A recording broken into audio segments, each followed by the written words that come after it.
Baik, bismillahirrahmanirrahim. Assalamualaikum warahmatullahi wabarakatuh. Alhamdulillahirabbil alamin wa bihi nasta'in wa ala umuri dunya waddin. Assalatu wassalamu ala asrofil anbiya'i wal mursalin sayyidina wa maulana Muhammadin wa ala alihi wa sahbihi ajmain amma ba'du. Pertama-tama, marilah kita panjatkan puji syukur kita kehadirat Allah Subhanahu wa taala karena atas limpahan rahmat serta hidayahnya sehingga kita bisa berkumpul di dalam majelis yang insya Allah barokah ini, yaitu dalam program kerja dari Sanggar Belajar Tema, yaitu ngaji bareng yang insya Allah akan dilaksanakan rutin selama 2 minggu sekali. Salawat serta salam semoga senantiasa tercurahkan kepada junjungan kita Nabi besar Muhammad SAW beserta keluarga serta sahabatnya yang telah membimbing kita dari zaman yang gelap gulita menuju zaman yang terang benderang, yaitu agama Islam. Semoga kelak kita semua menjadi golongan orang-orang yang mendapatkan syafaatnya. Amin, amin ya rabbal alamin. Gimana nih kabar teman-teman semua? Semoga senantiasa sehat ya. Amin. Sebelumnya, perkenalkan, saya Hana Lutfiani selaku pemandu acara pada sore hari ini. Izinkan saya untuk membacakan susunan acara pada sore hari ini. Yang pertama yaitu pembukaan seperti yang sedang dilaksanakan.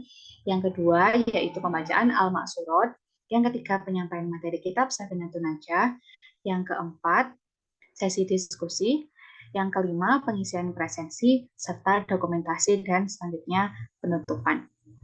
Baik, sebelum kita mulai, saya ingin menyampaikan moto dari Sanggar Belajar, yaitu serunya tebar manfaat bersama Sanggar Belajar Tema. Selanjutnya, sebelum kita mulai acara selanjutnya adalah pembacaan Al-Ma'surat. Pembacaan Al-Ma'surat pada sore hari ini akan dipandu oleh Ukti Alia Aulidin. Kepada Ukti Alia, dipersilakan.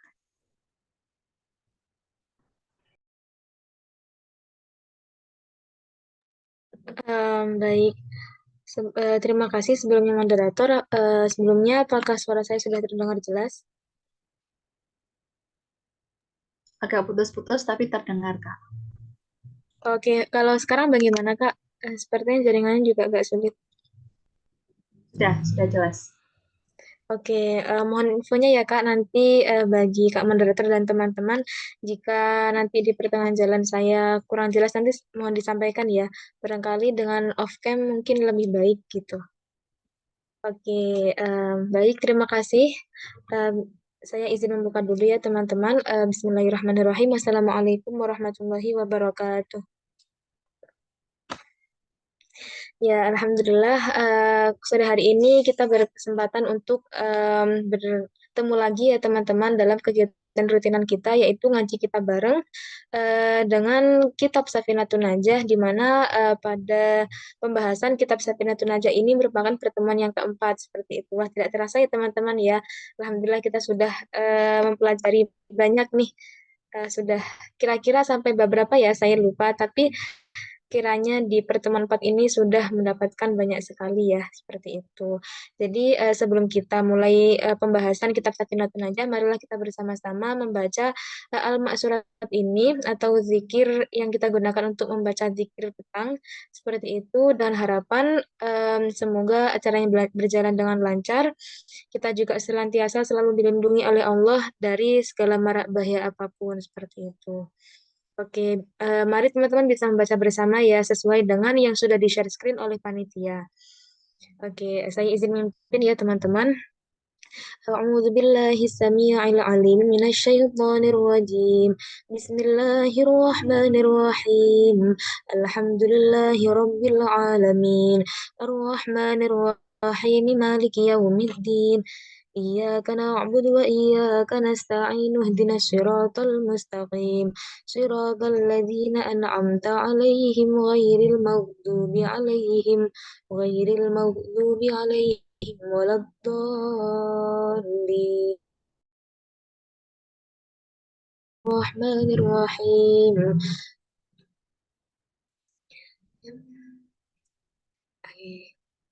agak ke bawah Kak Salsa.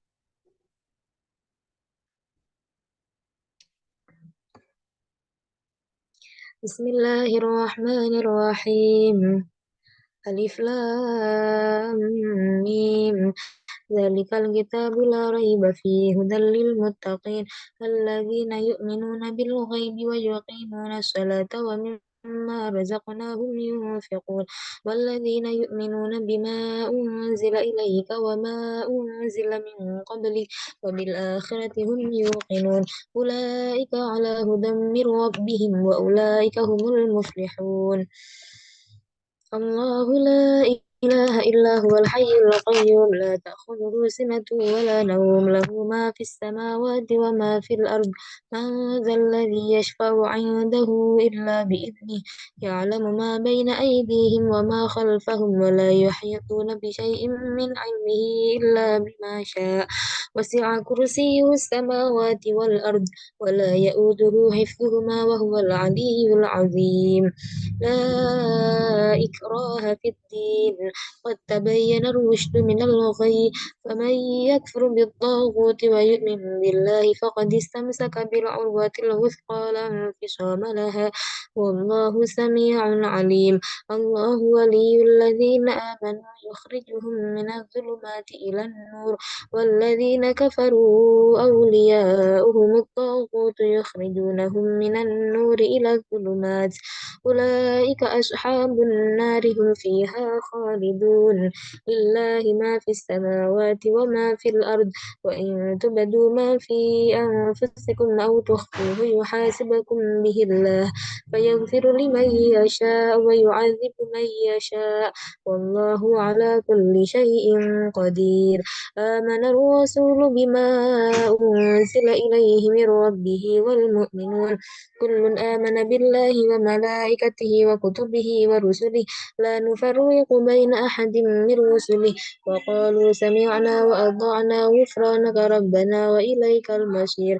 لا يكلف الله نفسا إلا وسعها لها ما كسبت وعليها ما اكتسبت ربنا لا تؤاخذنا إن نسينا أو أخطأنا ربنا ولا تحمل علينا إسرا كما حملته على الذين من قبلنا ربنا ولا تحملنا ما لا طاقة لنا به واعف عنا واغفر لنا وارحمنا أنت مولانا فانصرنا على القوم الكافرين بسم الله الرحمن الرحيم قل هو الله أحد الله الصمد.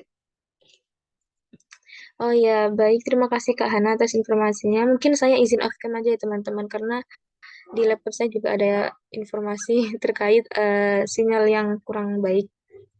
Kalau sekarang apakah sudah jelas? Sudah, Kak. Terima kasih Kak. Saya lanjutkan ya teman-teman. Um, ya? Bismillahirrahmanirrahim. Bisa ke bawah Kak Salsa? بسم الله الرحمن الرحيم قل هو الله أحد الله الصمد لم يلد ولم يولد ولم يكن له كفوا أحد بسم الله الرحمن الرحيم قل أعوذ برب الفلق من شر ما خلق ومن شر غاسق إذا وقب ومن شر النفاثات في العقد ومن شر حاسد الرحمن الرحيم قل أعوذ برب الناس ملك الناس إله الناس من شر الوسواس الخناس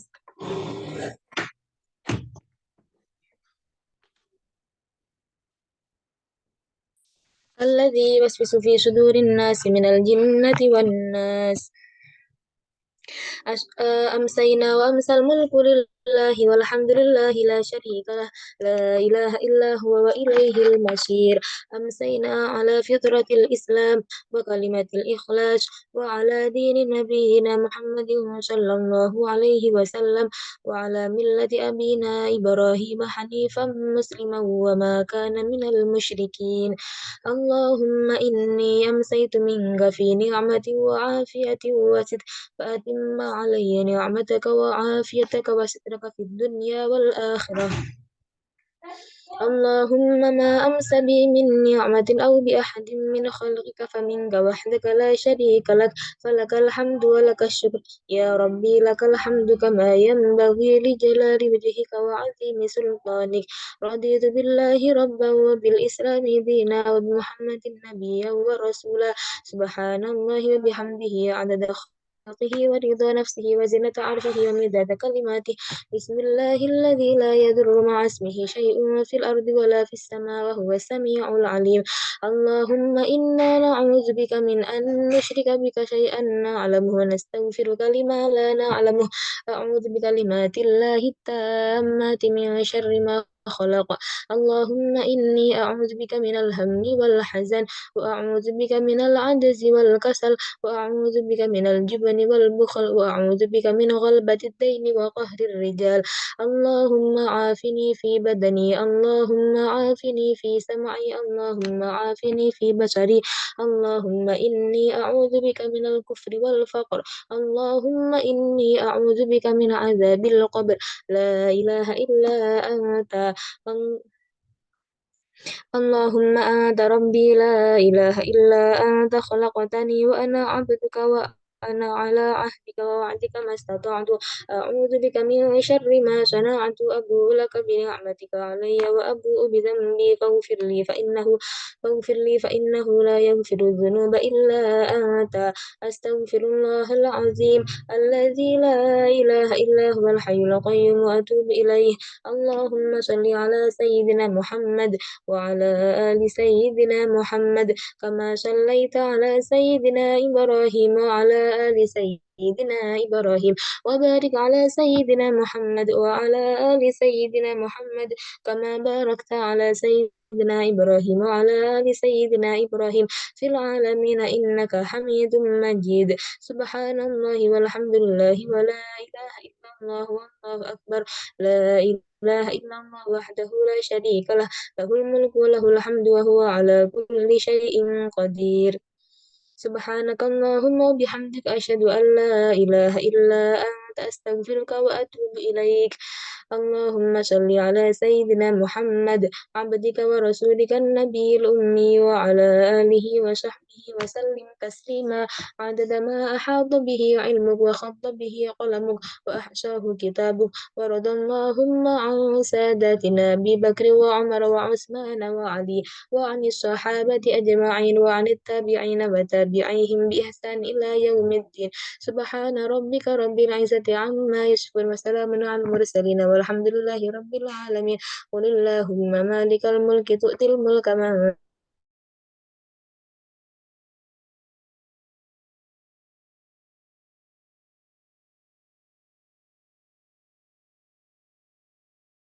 الليل في النهار وتولج النهار في الليل وتخرج الحي من الميت وتخرج الميت من الحي وترزق من تشاء بغير حساب.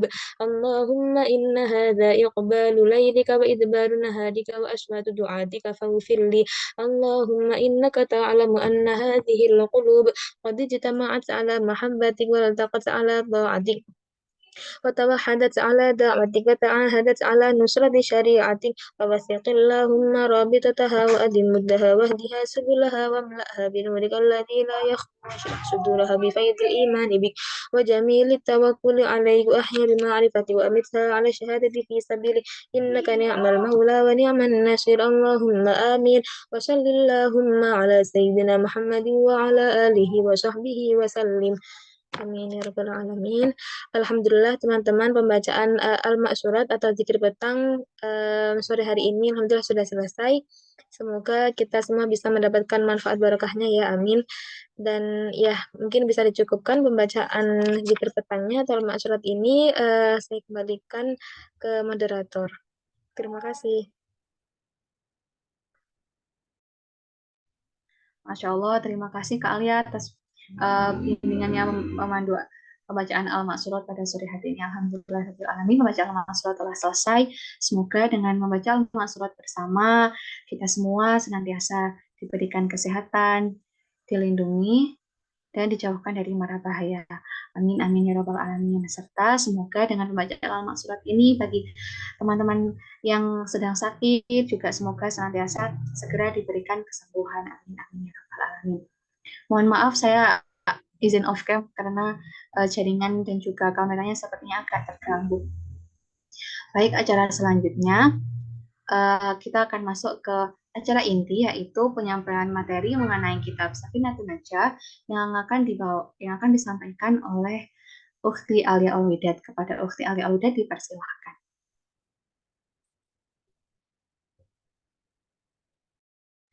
Oke, kembali lagi ya dengan saya. Baik, terima kasih moderator atas waktunya.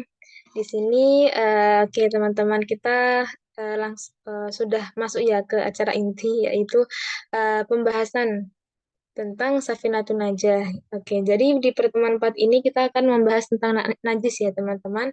Seperti yang ada di layar, mohon ke atas sedikit Kak. Ya, oke. Oke, terima kasih. Oke, jadi di sini pembahasan najis akan dimulai dari fasal ini, teman-teman. Nah, seperti yang sudah saya jelaskan sebelumnya ya, bahwa fasal ini kalau di bahasa Indonesia itu adalah bab gitu ya, teman-teman ya. Jadi di bab ini, di bab yang di share screen ini, kita akan memulainya dengan pembahasan najis yang bisa suci, seperti itu. Oke, di sini izinkan saya untuk membacakan redaksi Arabnya terlebih dahulu ya, teman-teman. Bismillahirrahmanirrahim. Alladzi yadhhuru minan najasati thalathatun. Al-awwalu al-khamru idza takhallalat bi nafsiha wa jildul maitati idza dubigha wa ma syara hayawanan. Oke, pasal ini menerangkan najis yang bisa suci. Apa saja sih em, yang bisa menjadi suci dari najis? Yaitu ada tiga, teman-teman. Yang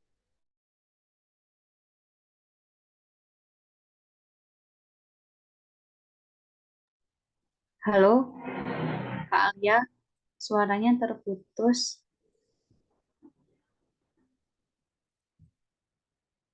Oh kalau iya, sekarang apakah sudah jelas, Kak? iya sudah jelas Kak. Oh iya, maaf ya, sepertinya harus off cam ya, karena tadi on cam tidak jelas. Jadi saya izin off cam ya, teman-teman. Oke, saya Baiklah. ulangi ya dari redaksi Indonesianya gitu, dari fasal ini. Nah, fasal ini menerangkan tentang hal-hal najis yang mana ini bisa suci. Ya, yaitu ada tiga. Yang pertama adalah khamr atau arak yang berubah dengan sendirinya, yaitu menjadi cuka. Yang kedua yaitu kulit bangkai jika disamak. Dan yang ketiga binatang yang disembelih. Oke, kita bedah satu-satu ya teman-teman. Yang pertama, arak ini yang berubah dengan sendirinya menjadi cuka. Nah, mungkin bagi teman-teman yang belum tahu nih, arak atau khamr yang berada di Indonesia kan ya berada di dunia juga sih.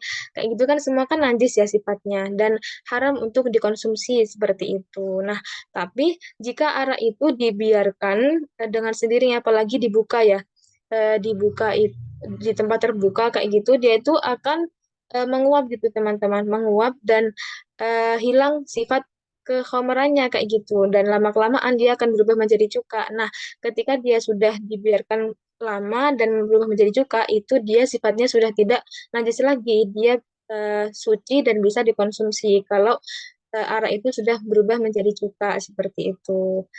Ya, tapi saya juga belum pernah sih kayak mengetahui secara langsung kayak gitu dan kalaupun ada ya ya nggak nggak pengen nyoba juga sih ya karena ya kalau ada cuka yang jelas juga kenapa tidak ya teman-teman ya karena kan kita juga tidak pernah tahu ya maksudnya eh, ya belum berpengalaman juga kayak gitu barangkali di situ masih ada sifat kekhomerannya meskipun sedikit kan juga takutnya seperti itu. Jadi kalau ya mungkin saran saya buat saya dan juga teman-teman sekalian, misalnya ada seperti itu ya eh, ya cukup jadi ilmu saja ya teman-teman. Kalau ada yang jelas-jelas juga dan sudah jelas-jelas halalnya, kenapa harus cari yang bekas dari Homer gitu ya teman-teman ya untuk menjaga seperti itu. Oke, kita lanjut yang kedua ya teman-teman. Kulit bangkai yang disamak. Yang disamak ini maksudnya gimana sih? Nah, disamak ini sebenarnya ini agak rumit ya penjelasannya. Jadi itu em, katakanlah itu dia seperti apa ya? Dikuliti gitu teman-teman sebentar. Kalau saya mendapatkan apa itu referensi dari ya referensi yang saya dapatkan kayak gitu. Em, oke, mungkin saya ya sebentar. Nah, di sini menyamak kulit bangkai atau dalam fikih itu disebut ad-dabawu, yaitu kegiatan membersihkan kulit bangkai binatang selain babi dan anjing dari sesuatu yang dapat membuatnya busuk, seperti darah atau daging yang masih menempel padanya, dengan menggunakan benda-benda yang rasanya sepet atau kelat, semisal daun bidara dan semisalnya seperti itu.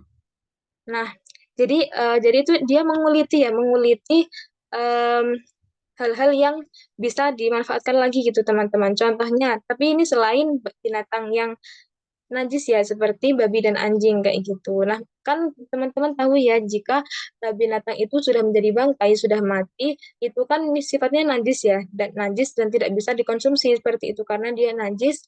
Ya, berarti haram juga ya dikonsumsi kayak gitu. Nah, tapi di sini terus gimana misalnya dia masih punya kulit nih, misalnya kayak apa ya? Kayak sapi misalnya yang dia udah mati meninggal gitu ya, mati kayak gitu tapi tanpa proses penyembelihan kayak gitu, akhirnya kan dia kan najis, haram dikonsumsi kayak gitu. Terus tapi kan kulitnya masih bisa digunakan nih, masih bisa dimanfaatkan. Nah kayak gitu gimana? Nah itu ada prosesnya teman-teman. Nah, biar apa? Misalnya mau dimanfaatkan untuk baju, untuk topi, sepatu, tas, dan semisalnya kayak gitu, ada prosesnya yaitu penyamaan ini kayak gitu. Nah, untuk keterangan lebih lanjut mungkin di penjelasan selanjutnya kali ya teman-teman ya. Barangkali nanti ada pasal yang khusus menerangkan tentang sama karena memang sama ini em, penjelasannya tidak singkat seperti itu ya. Oke, jadi itu mungkin sekilas info tentang kulit bangkai jika disama. Jadi kalau kulit bangkai itu telah melalui proses sama itu, berarti dia sudah suci seperti itu.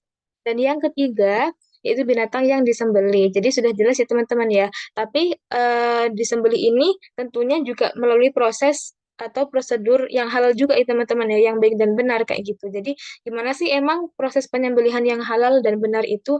Ya banyak ya teman-teman ya. Salah satunya itu seperti harus mengucapkan bismillah dulu kayak gitu, harus dilakukan oleh orang muslim juga kayak gitu dan sebagainya seperti itu. Jadi dengan binatang yang disembelih ini tentu saja dia suci dan bisa dikonsumsi kayak gitu. Misalnya mau dikonsumsi ya. Seperti itu. Oke, kayaknya cukup ya teman-teman ya untuk pembahasan pasal ini. Kita bisa lanjut ke pasal selanjutnya. Oke. Yang selanjutnya ini pembagian najis. An-najasatu salasatun, mughallazatun wa mukhaffafatun wa mutawassitatun.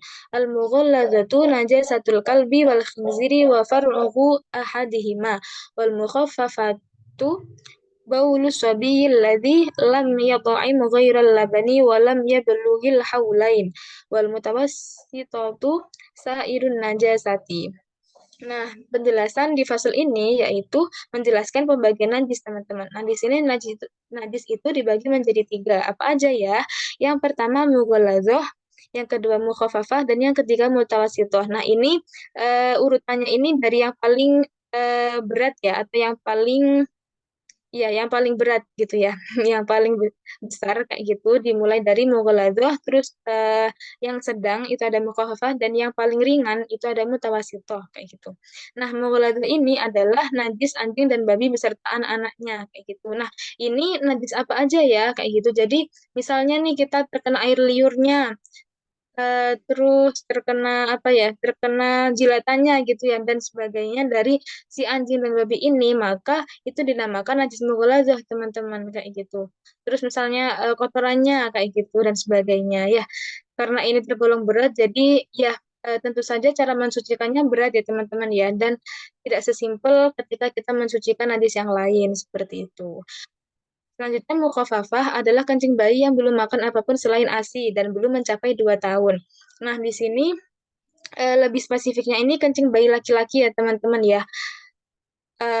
Jadi, misalnya ada bayi, dia belum makan, ya, misalnya umurnya itu masih masih dalam rentang umur 0 sampai 2 tahun dan dia belum makan apapun selain ASI, tapi ini dia juga bayi laki-laki ya, bukan perempuan. Nah, itu namanya najis mukhafafah kayak gitu. Nah, ini juga ada cara penyuciannya sendiri seperti itu. Ya, selanjutnya mutawasitoh adalah najis selain keduanya. Jadi selain keduanya itu seperti apa? Pokoknya jadi najis apapun, misalnya selain si najis anjing dan babi, juga najis selain kencing bayi laki-laki yang belum makan apapun selain ASI dan belum mencapai 2 tahun itu dinamakan najis mutawasitoh kayak gitu. Oke, mungkin bisa dipahami ya teman-teman ya. Kita bisa lanjut ke pasal selanjutnya. Penjelasan tentang cara menghilangkan najis seperti itu. Oke, saya akan membaca redaksi Arabnya dulu. Al-mughallazatu tathuru bisab'i ghasalatin ba'da izalati 'ainiha ihdahunna biturabin wal mukhaffafatu tatmuru birashil ma'i 'alaiha ma'al ghalabati wa izalati 'ainiha wal mutawassitatu tanqasimu ila qismaini ainiyatun wa hukmiyatun. Al-ainiyatu allati laha launun wa rihun wa ta'mun fala budda min izalati launiha wa rihiha wa ta'miha. Wal hukmiyatu allati la launa wa la riha wa la ta'ma laha yakfika jaryul ma'i 'alaiha. Oke. Nah, fasal ini menjelaskan tentang cara menghilangkan najis nih, teman-teman. Kalau tadi kita sudah belajar tentang pembagian najis, itu ada apa aja? Ya, ada tiga. Nah, di sini kita akan membahas tentang cara menghilangkan najis dari tiga najis tadi, seperti itu. Yang pertama ada mughaladzah. Tadi kan mughaladzah ini adalah tergolong najis yang terberat ya, teman-teman, ya, di antara dua pembagian najis yang lain, seperti itu. Nah, tadi apa aja? Kalau kita boleh review sedikit, najis mughaladha itu ada berupa najisnya anjing dan babi ya. Terus misalnya suatu saat nih kita terkena najis itu, najis mughaladha tadi, misalnya nggak sengaja, meskipun nggak sengaja ya teman-teman ya, apalagi disengaja seperti itu ya, nggak sengaja terkena air liur najis, air liur anjing kayak gitu atau babi. Nah, itu perlu mensucikannya dengan gimana? Dengan 7 basuhan setelah dihilangkan najisnya terlebih dahulu, di mana salah satunya dengan debu. Nah, jadi prakteknya seperti ini, teman-teman.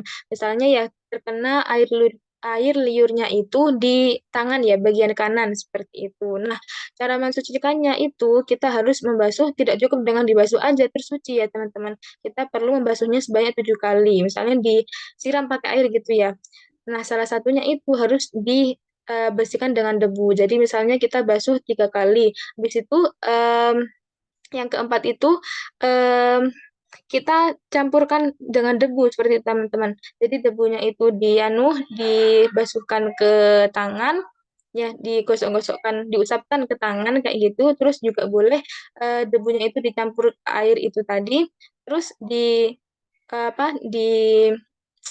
disiramkan lagi ke tangan kayak gitu, terus ditambah lagi sebanyak 4 kali. Nah, itu kalau sudah genap 7 kali, di mana salah satunya itu dicampur dengan debu, nah itu sudah baru bisa dikatakan suci dari najis mughaladhah tadi, seperti itu. Nah, lumayan rumit ya teman-teman ya, dan perlu effort juga kayak gitu. Jadi ya langkah baiknya kita mencegah ya, menghindari terkena najis ini, seperti itu.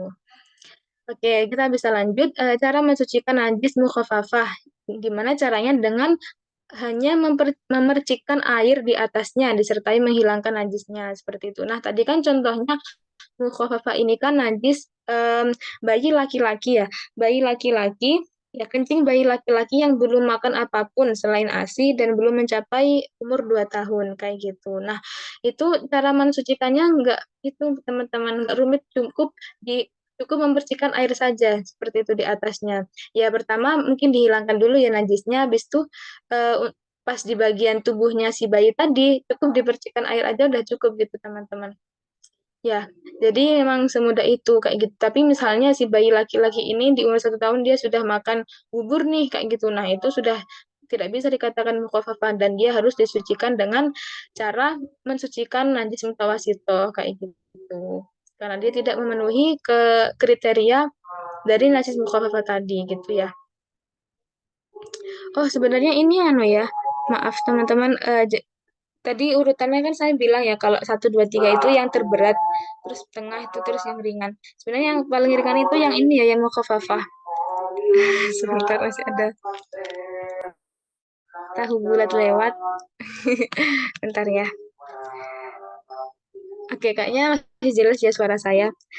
Ya, jadi mohon maaf ya tadi saya salah. Jadi tadi urutan 1, 2, 3 tadi bukan yang paling terberat ya, terus teringan kayak gitu. Jadi yang pertama itu yang terberat ada mughaladhah, yang kedua ada mutawassithah ya di pertengahan gitu ya. Dan yang ketiga yang paling ringan itu yang mukhafafah ini, yang cukup hanya memercikkan air saja seperti itu. Oke, kita lanjut ya teman-teman. Yang selanjutnya ada mutawasito ini. Tadi kan contohnya yang termasuk najis mutawasito ini adalah najis yang selain keduanya ya, selain mughaladah dan mukhafafah, jelas ya. Nah, ini dibagi menjadi dua nih teman-teman. Yang pertama ada ainiyah dan juga yang kedua hukmiyah. Najis ainiyah adalah najis yang memiliki warna, aroma, dan rasa sehingga cara mensucikannya harus menghilangkan warna, aroma, dan rasanya. Yang najis hukmiyah adalah najis yang tidak berwarna, beraroma, dan berasa sehingga cukup mengalirkan air di atasnya. Nah, ini maksudnya gimana ya teman-teman? Ehm, Najis ainiyah, kita bahas yang ainiyah dulu ya. Najis ainiyah, sebentar.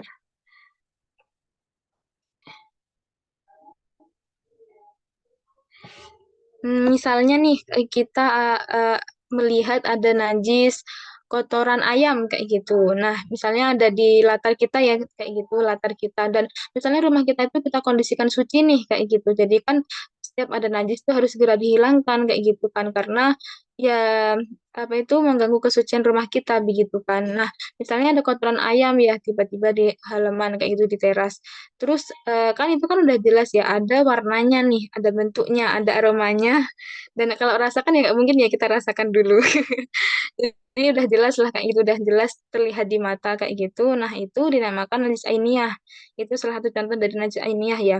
Jadi najis ainiyah itu cara membedakan ainiyah dan hukmiyah itu ada bentuknya kayak gitu. Kalau ada bentuknya itu ainiyah, kalau nggak ada bentuknya ya hukmiyah kayak gitu. Ainiyah kan kalau di bahasa Arab kan mata ya, maksudnya itu kayak terlihat di mata gitu, terlihat ada bentuknya. Kalau hukumnya itu tidak terlihat, tapi dia dihukumi nih, apa itu secara hukum dia itu termasuk najis kayak gitu. Nah, terus contohnya apa kalau hukumnya itu? Contohnya, sebentar.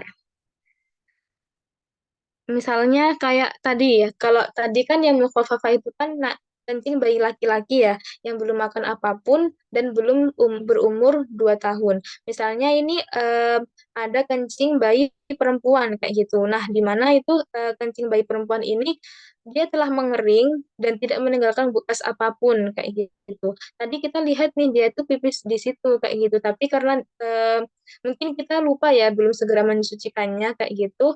Terus Em, terus pas kita balik lagi nih ke tempat itu udah nggak ada bentuknya kayak gitu padahal belum disucikan tapi kita jelas tahu itu di situ tadi pipisnya di situ cuma dia mengering dan tidak meninggalkan bekas kayak gitu kan berarti kan tidak ada warna aroma dan rasa ya kayak gitu tapi kita tahu jadi itu dinamakan najis hukmiyah gitu ya dihukumin najis secara hukum kayak gitu. Nah, cara mensucikan najis mutawasito ini cukup mengalirkan air di atasnya kayak gitu. Jadi dihilangkan bentuknya ya.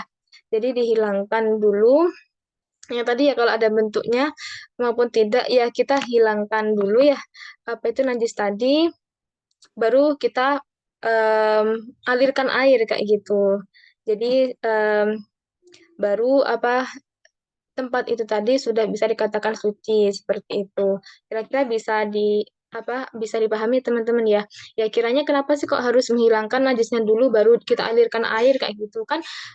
Teman-teman mungkin paham ya kalau misalnya ada kayak tadi contohnya najis ainiyah yang kotoran ayam. Nah, itu kan kalau kita alirkan air kan pasti nggak cukup ya.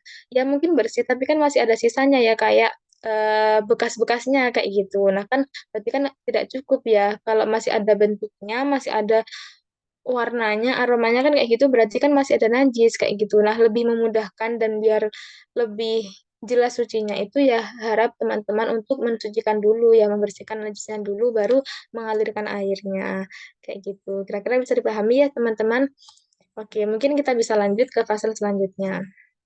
Nah, ini sepertinya juga fase terakhir ya, teman-teman ya dari pembahasan najis dan pembahasan kitab Safinatun Najah kita pada sore hari ini seperti itu. Oke, Fasal ini menerangkan tentang haid dan nifas. Aqallul haidri yaumun wa lailatun wa ghalibuhu sittun aw sab'un wa aktsaruhu khamsata asyara yauman bilayaliha. Aqallu tuhri bainal haidataini khamsata asyara yauman wa ghalibuhu arba'atun wa ashruna yauman aw thalathatun wa ashruna yauman wa la hadda la liaktsarihi. Aqallun nifasi mahabbatun wa ghalibuhu arba'una yauman wa aktsaruhu sittuna yauman. Oke, fasal ini menerangkan tentang sedikitnya haid. Oke, maaf. Jadi fasal ini menerangkan tentang haid dan nifas. Oke, penjelasannya, sedikitnya haid adalah sehari semalam, umumnya 6 atau 7 hari, dan terbanyaknya adalah 15 hari, sehari semalam. Oke, itu haid ya. Sedikitnya masa suci antara dua haid adalah 15 hari, umumnya 24 atau 23 hari, tetapi terkadang seseorang lebih lama dari itu. Lebih lama dari itu. Agak ke bawah sedikit, Kak, Salsa. Nah, masa nifas paling sedikit adalah tetes darah, umumnya 40 hari dan maksimal 60 hari.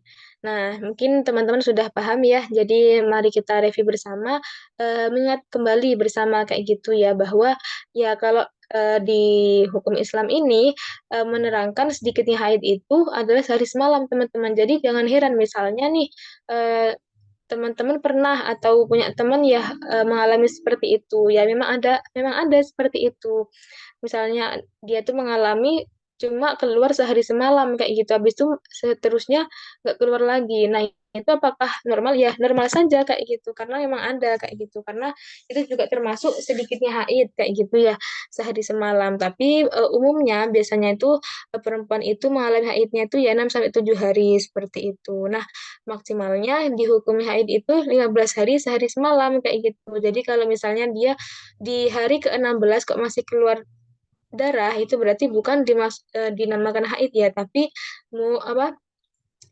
istihadah seperti itu. Ya, itu ini juga diterangkan sedikitnya masa suci antara dua haid adalah 15 hari kayak gitu.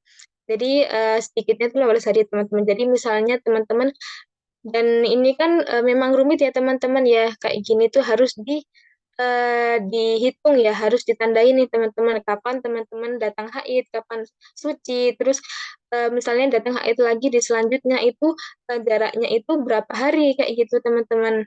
Nah, apakah sudah mencapai 15 hari atau lebih atau kurang kayak gitu. Nah, itulah yang menentukan apakah di haid selanjutnya itu masih termasuk haid atau istihadah atau apa seperti itu ya. Jadi pentingnya untuk bagi kita para perempuan untuk mencatat itu ya mencatat kapan masuk dan sucinya seperti itu.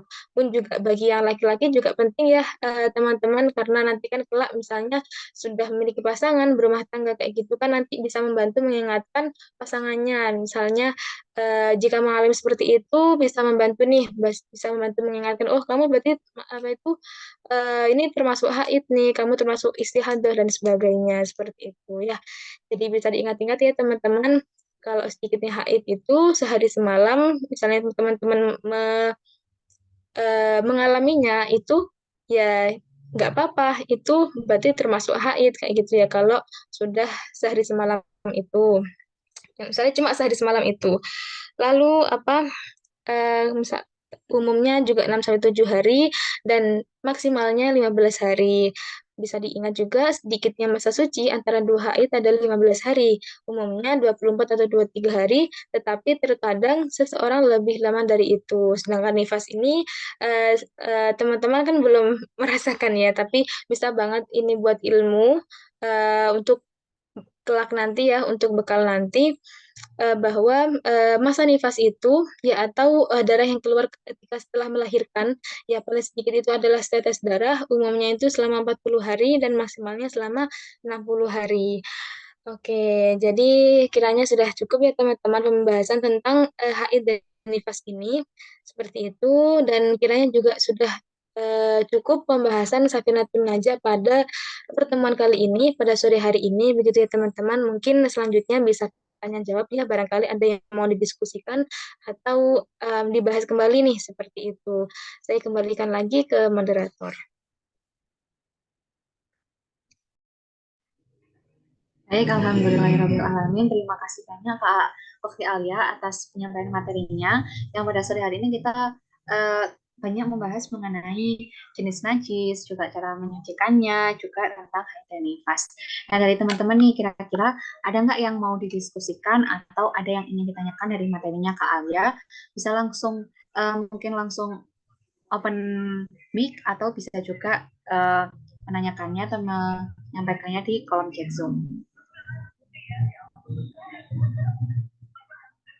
Mungkin sambil nunggu Kak Alia izin bertanya ya Kak ya. Atau sebenarnya izin diskusi sih Kak. Tadi itu kan kalau nggak salah pembahasan mengenai najis yang mukhafafah. Mukhafafah itu kan yang kencing bagi laki-laki yang belum mencapai usia 2 tahun. Nah, dulu tuh dari dulu tuh sempat kepikiran, kenapa sih kok cuman laki-laki aja gitu. Nah, kira-kira kalau menurut Kak Alia tuh kenapa sih kok laki-laki yang bagi laki-laki yang masuk ke najis mukhafafah gitu. Sementara bagi perempuan masuknya walaupun dia masih bayi dan belum makan juga, dia tetap masuknya ke mutawassithah gitu kan. Terima kasih Kak Alia.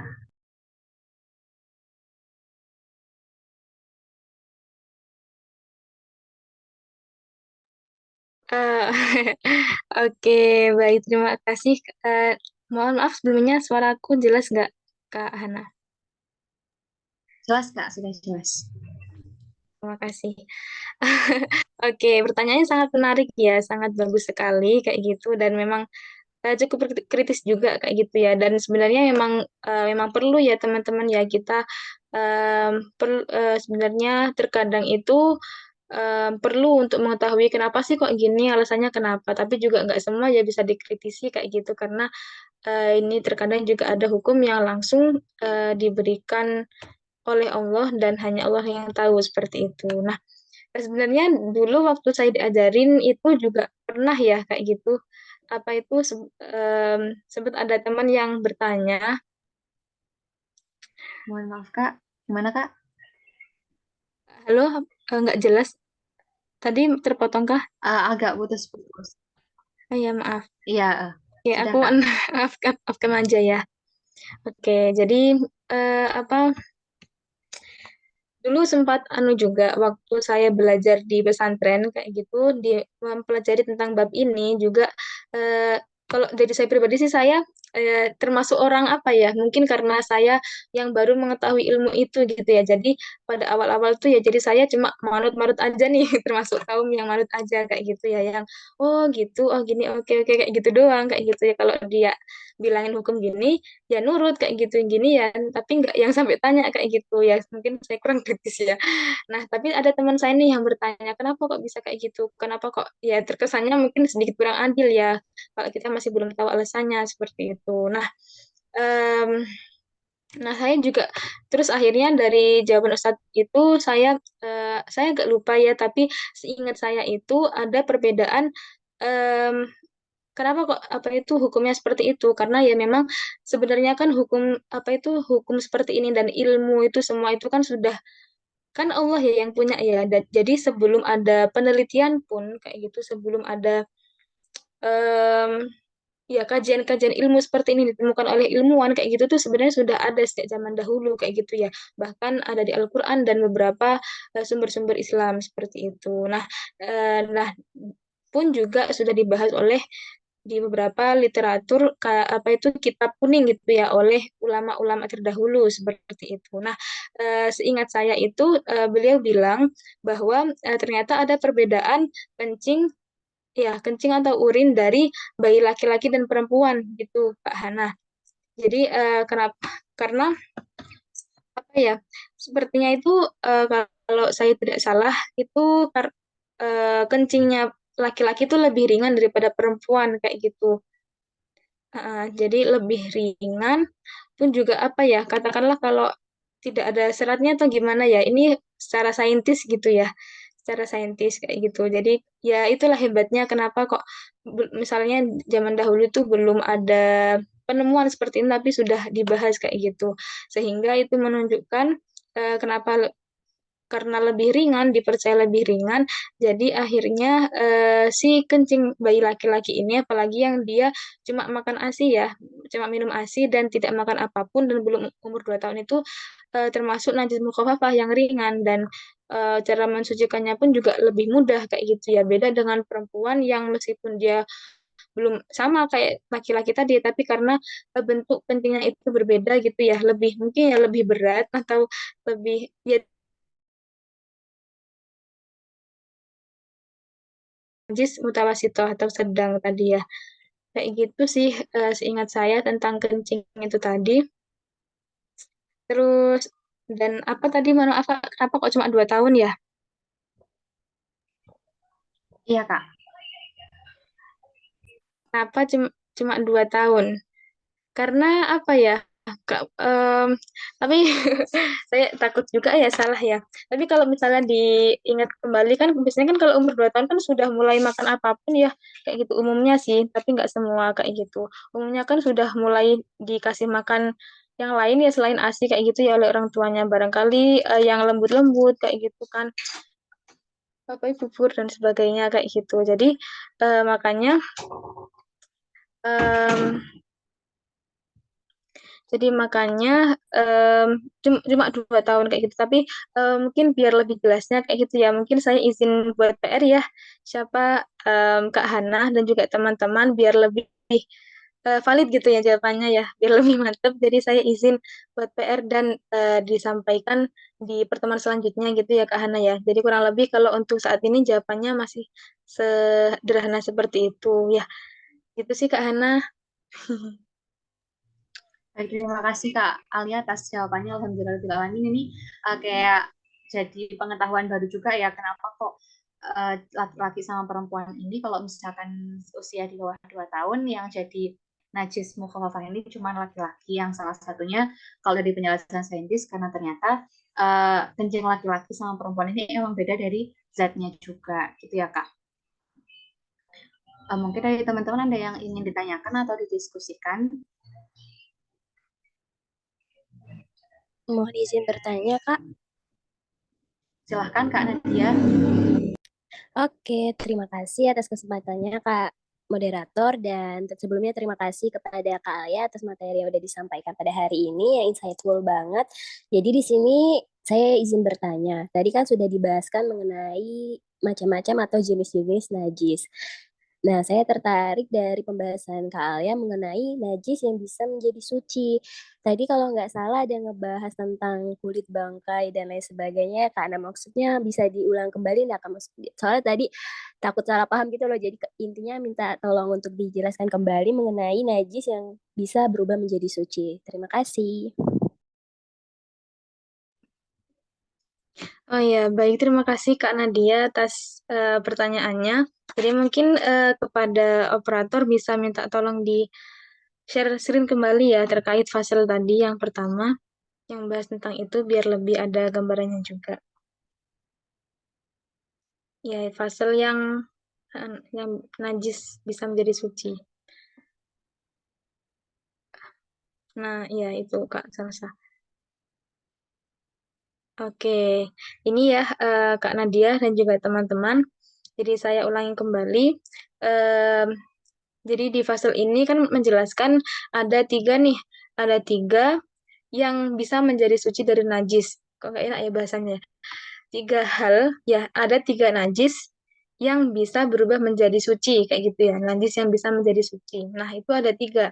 Yang pertama ada khamr atau arak yang berubah dengan sendirinya menjadi cuka. Yang kedua kulit bangkai jika disama. Dan yang ketiga binatang yang disembelih. Yang pertama, khamr arak yang berubah dengan sendirinya menjadi cuka. Nah, ini jadi kalau perlu kalau Nadia tahu ya, kayak gitu arak itu jika dibiarkan lama kayak gitu atau bahkan terbuka kayak gitu dia tuh sifat kearaannya atau sifat khamarnya itu menguap gitu Kak Nadia, menguap terus hilang dengan sendirinya akhirnya dia itu hilang sifat kekhamarannya dan menjadi cuka kayak gitu. Nah, ketika dia sudah menjadi cuka, maka khamr tadi itu yang awalnya najis bisa menjadi suci kayak gitu dan bisa dikonsumsi seperti itu. Namun seperti yang saya sampaikan tadi bahwa ini mungkin misalnya teman-teman mau nyoba-nyoba ya monggo ya. Tapi kan kita kan tidak kurang berpengalaman ya, tidak berpengalaman dan tidak tahu nih seperti itu. Takut ya daripada misalnya nyoba seperti itu dan akhirnya salah kayak gitu ya.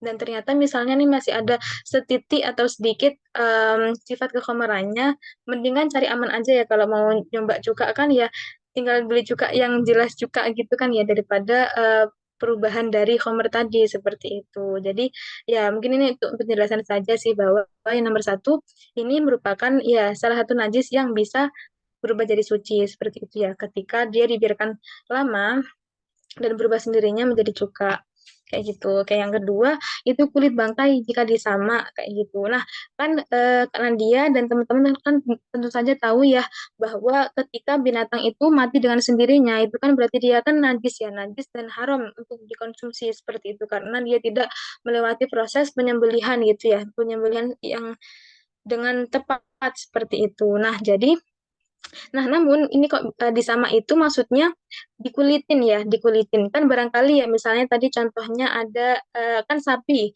Sapi itu kan suci ya. Maksudnya itu sapi kan halal untuk dikonsumsi kayak gitu. Namun ketika sapi itu mati dengan sendirinya, misalnya dia sakit ya terus akhirnya kan mati. Nah, itu kan dia kan jadi tidak bisa dikonsumsi kan, haram ya untuk dikonsumsi karena najis gitu dagingnya. Nah, tapi kan kulitnya sebenarnya kan masih bisa untuk dimanfaatkan untuk hal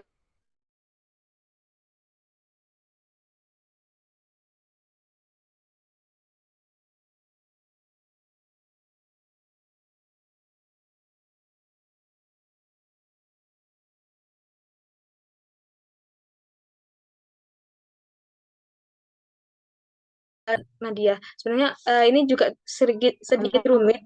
Kalian mohon maaf suaranya.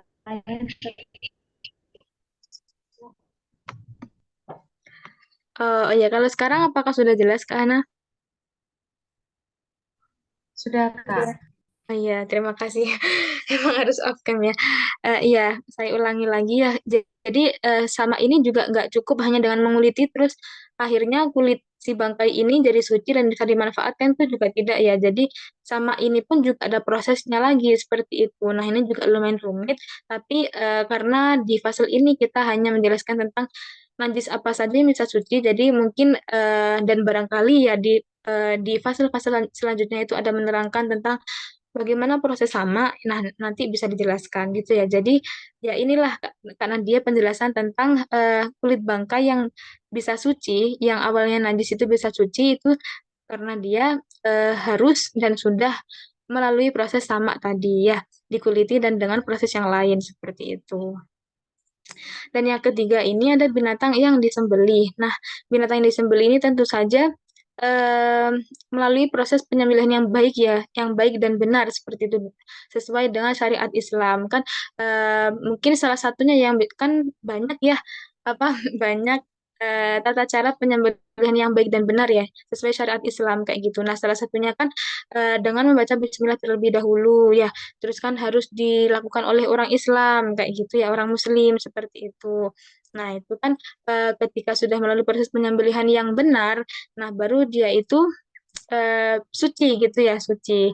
Tapi misalnya dia itu disembelih tidak dengan cara yang benar, tidak disembelih dengan ya dengan sesuai syariat Islam, ya dia tidak suci, dia akhirnya najis dan tidak bisa dikonsumsi. Kan eman ya kayak gitu ya. Kita sudah misalnya ini sudah mengorbankan uang kita untuk beli kambing, untuk sapi, tapi ternyata penyembelihannya tidak dengan cara yang benar, ya akhirnya tidak bisa dikonsumsi dagingnya karena najis tadi, karena tidak melalui proses penyembelihan yang benar.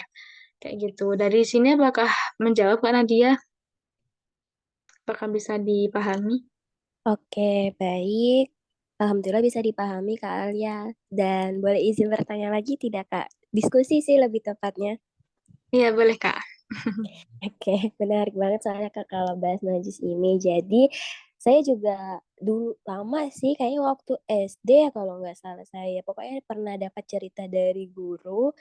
Tapi ini kalau saya agak salah informasi atau apa, mohon maaf ya Kak, karena ini benar-benar udah lama banget. Tapi saya ingat di dalam apa terekam memori gitu ya. Pokoknya guru pernah menyampaikan bahwa katanya ada seorang ibu cerita kayaknya ini cerita ya, saya juga kurang tahu. Pokoknya ada kasus, ada seorang ibu yang sholatnya itu tidak diterima oleh Allah karena ternyata dia tidak menyadari kalau ternyata apa sering kena najis kencing anaknya gitu loh.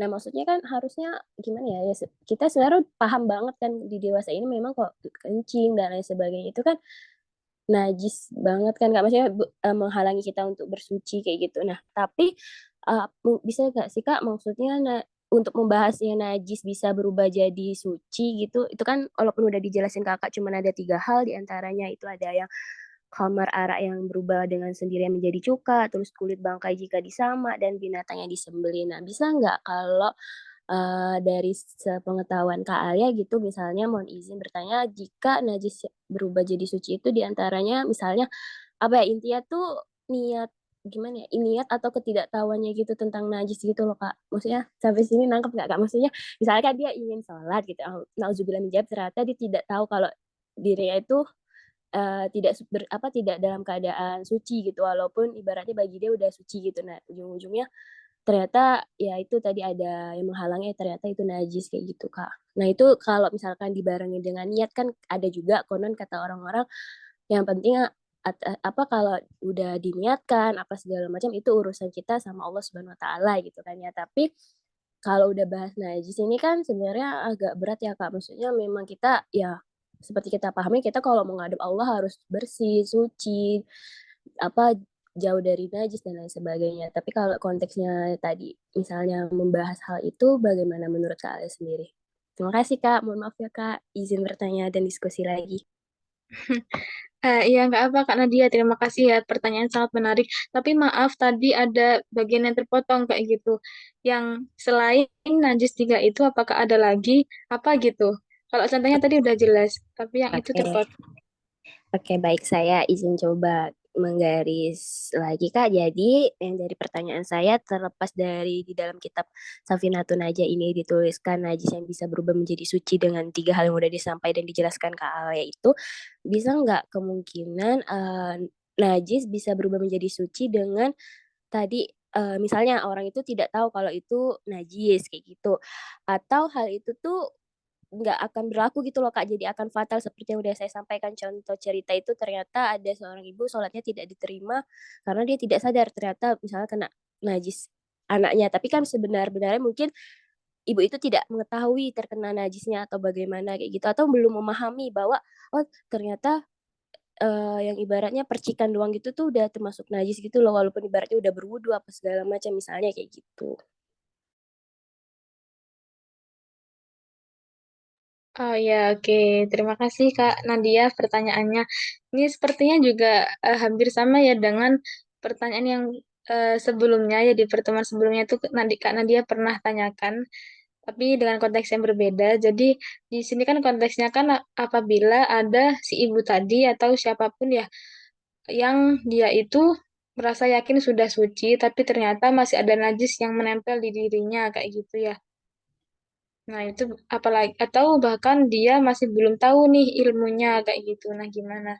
Nah, itu kan kembali lagi ya seperti yang saya pernah sampaikan sebelumnya bahwa tidak ada hukum bagi orang yang tidak tahu ya, tidak tahu ya tidak menyadari atau belum tahu ilmunya seperti itu. Jadi itu secara hukum itu tidak hukum maksudnya secara hukum itu dia tidak bisa dikenai apa itu hukum gitu ya ya dia berarti dia itu dong apa ya, dosa dong. Nah kalau dia nggak tahu gimana masnya dia nggak tahu ilmunya kayak gitu misalnya kayak ada orang gila kayak gitu nah dia kan seharusnya kan tahu seharusnya kan ya semua orang muslim kan wajib sholat kayak gitu tapi namanya orang gila kan dia hilang akal ya kayak gitu terus gimana terus dia kalau nggak apa itu nggak sholat terus dia dosa kayak gitu. Nah, barangkali dia namanya dia juga nggak normal ya, sedang dalam tidak keadaan normal.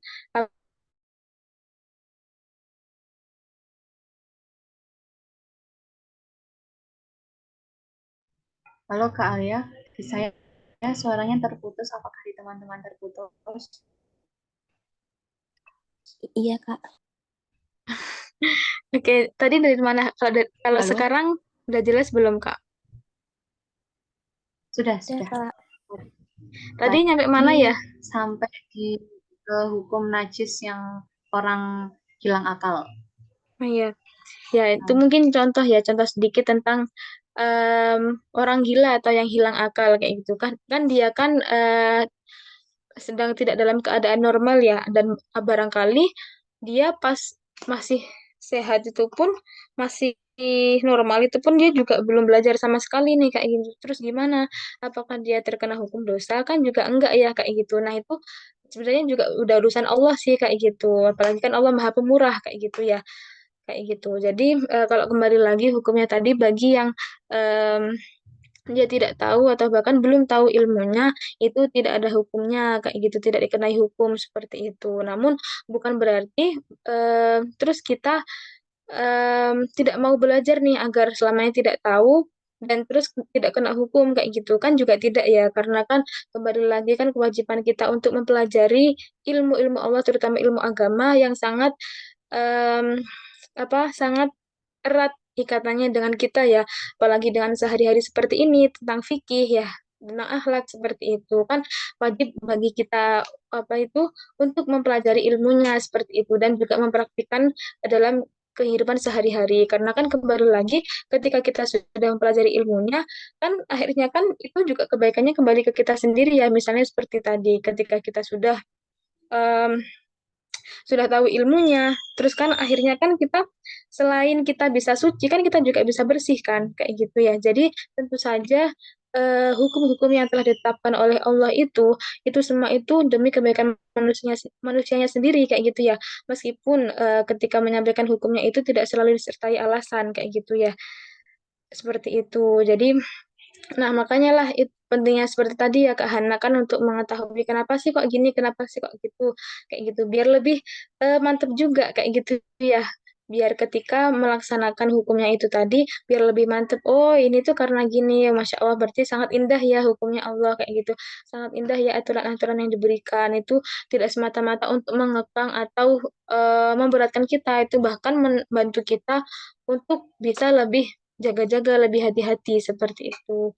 Ya, jadi itu sih Kak intinya bagi orang yang tidak tahu dan belum tahu ilmunya itu tidak ada hukumnya dan itu sudah kembali ke Allah seperti itu ya. Tapi bukan berarti kita mengentengkan atau menyepelekan Allah loh Maha Pemurah kayak gitu. Jadi ya nggak apa-apa, aku nggak tahu itu pasti juga nggak dapat dosa, nggak dapat hukum kayak gitu, nggak ada hukumnya kayak gitu kan juga enggak. Jadi tetap wajib bagi kita, misalnya masih belum merasa tahu tentang hukum A, hukum B itu juga perlu untuk mencari tahu gitu ya. Perlu belajar ke guru atau ke sumber-sumber yang terpercaya dan bisa dipertanggungjawabkan seperti itu.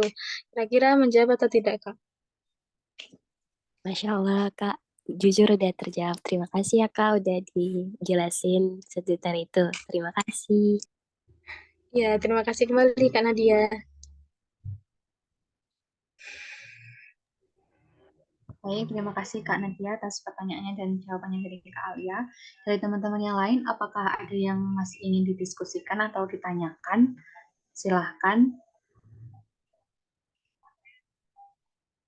dibuka lagi sesi sekali lagi untuk tanya jawabnya.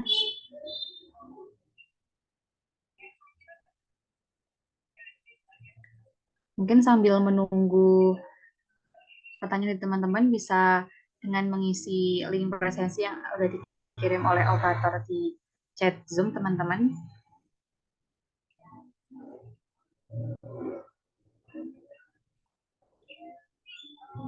Oke, mungkin cukup sampai sini. Mungkin kalau belum ada yang ingin ditanyakan, kalau cukup teman-teman bisa langsung kasih reaction jempol atau reaction apapun untuk menyatakan kalau iya sudah cukup gitu.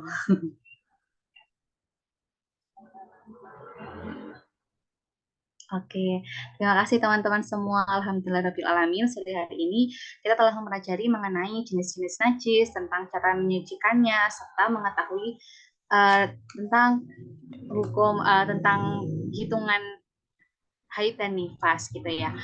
Kalau dari saya, ilmu-ilmu ini merupakan beberapa adalah ilmu baru yang benar-benar menambah wawasan saya juga teman-teman. Semoga teman-teman yang hadir mendapatkan manfaat dari ngabar kita sore hari ini. Semoga kita senantiasa diberikan kesehatan, diberikan semangat untuk belajar. Nah, teman-teman semua, sebelum kita tutup ngabar pada sore hari ini, bisa diisi link presensi yang sudah dikirimkan oleh yang bertugas hari ini. Bisa langsung diklik dan diisi presensinya untuk mengetahui kehadiran teman-teman hari ini. Nah, sebelum kita tutup juga, kita akan melakukan dokumentasi bersama-sama. Bagi teman-teman yang belum menyalakan kameranya, silahkan dinyalakan terlebih dahulu.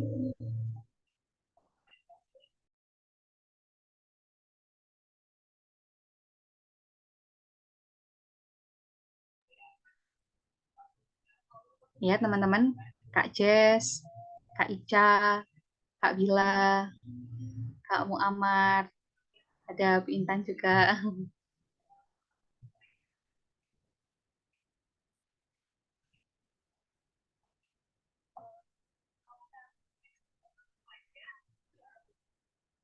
Saya dinyalakan kameranya dulu, teman-teman. Kita tunggu ini untuk melakukan sesi foto bersama.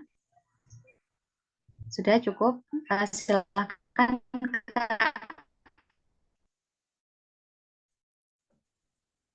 Oke, baik. Terima kasih teman-teman. Ya. Oke, ini saya izin ambil. Oh iya, Bu Intan. Dokumentasi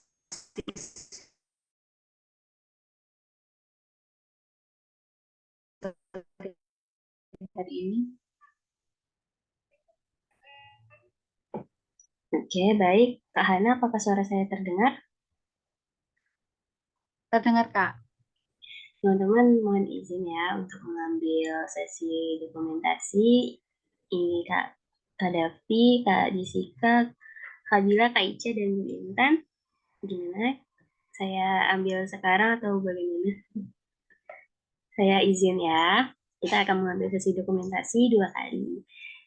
Oke, pertama, 1, 2, 3. Baik, lagi. 1 kali lagi. 1, 2, 3.